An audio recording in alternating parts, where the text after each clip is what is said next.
चीनी ही है एक एग्री कमोडिटी जहां पर आपको बड़ा एक्शन दिख रहा है। बाकी अगर आप एग्री सेक्टर की कमोडिटीज को देखें तो वहां पर आपको तेजी नहीं दिख रही है, इनफैक्ट मंदी आ रही है। इन्फ्लेशन के हिसाब से तो बड़ी राहत है ही, बट आई समस्या है क्या चल रहा है। तो शुगर तो ऊपर जा रहा है नेहा, बाकी एग्री कमोडिटीज में क्या हो रहा है? बिल्कुल, और इनफैक्ट पिछला हफ्ता हमने इंटरेस्टिंगली देखा कि नॉन एग्री कमोडिटीज हैं, यहां पर हमने वीकली बढ़त देखी, परफॉर्मेंस बहुत अच्छा था।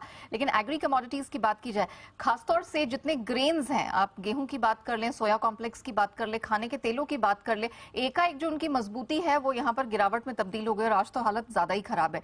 ग्लोबल बाजार में गेहूं की जो कीमतें ऑलमोस्ट 18 महीने के निचले स्तर के पास हैं, $60 के इर्द गिर्द घूमती हुई नजर आ रही हैं। जो फ्रंट मंथ कॉन्ट्रैक्ट है जो कि अभी 14 मार्च को एक्सपायर हो जाएगा सीबॉर्ड पर, वो तो $60 के नीचे भी चला गया है, तो 1.5 साल के लोस पर वो ट्रेड करता हुआ दिख रहा है। खाने के तेलों की बात करें, पाम तेल वायदा अर्ली ट्रेड तक हमने देखा था 4350 रिंगिट के पास था। सुबह सुबह इस पर अपडेट्स भी दिए थे, वो 4 महीने का हाईस था। एकाएक वहां पर हमने डिप डाउन आता हुआ देखा, वो तेजी टिकी नहीं। चीन में खाने के तेल हैं, पाम तेल की बात कर लें, सोया तेल की बात कर लें, उसकी कीमतों में हमने 2.5 से 3% का करेक्शन आता हुआ देखा है। शिकागो पर हमने देखा है कि पूरा सोया कॉम्प्लेक्स है वो गिरता हुआ नजर आया, और कॉफी की कीमतें 2 हफ्ते के निचले स्तर पर ट्रेड करती हुई दिखी हैं। तो इसका रीजन पहला तो यह कि रूस यूक्रेन के बीच में जो ग्रेन डील थी, वो बीच में लग रहा था कि रशिया आनाकानी कर रहा है, लेकिन अब फिर से जो टर्किश डिप्लोमैट्स हैं उन्होंने कहा कि नहीं, हम इस पर पूरा वर्क कर रहे हैं, ये एक्सटेंड हो जाएगी, तो उसमें कोई किसी तरह की दिक्कत नहीं दिख रही है।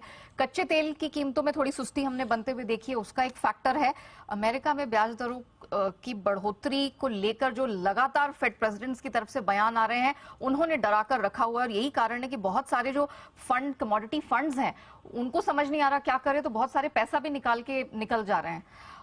एंड ऑफ कोर्स जो चीन में संडे को नेशनल पार्लियामेंट्री कॉन्फ्रेंस उसकी शुरुआत हुई, तो उन्होंने कुछ ऐसे बयान दिए हैं जो बाजार को और कमोडिटीज को पसंद नहीं आ रहे हैं। उन्होंने कहा है कि चीन की ग्रोथ की रफ्तार, मान रहे थे कि 6% के आसपास रखेंगे, वो बिल्कुल लोअर बैंड की तरफ लाए हैं। और प्रॉपर्टी सेक्टर जिसको लेकर इतने स्टिमुलस दिए गए, इतने मेजर्स उठाए गए, उसको लेकर अभी भी चिंता जताई है। कहा है कि हमें डिमांड को ड्राइव करना होगा, जब तक वो नहीं आएगी स्थितियां सुधरती नहीं दिखेगी। तो ये बात कमोडिटी बाजार को पसंद नहीं आई है, क्योंकि चीन बड़े कंज्यूमर्स में से आता है। ये फैक्टर्स है जिसकी वजह से हम देख रहे हैं वैसे तो पूरे कमोडिटी मार्केट पर प्रेशर है, लेकिन एग्री कमोडिटीज बिल्कुल उठ नहीं पा रही हैं। तो ये है आपके लिए पूरा का पूरा एग्री कमोडिटीज पर दबाव। और एक चीनी को छोड़ देकर बाकी कॉफी भी सस्ती होगी। कॉफी 2 हफ्ते के लोस पर, इनफैक्ट बीच तो में मतलब जब भी कॉफी पिए तो शुगर कम मिलाएं, कॉफी ज्यादा डालें।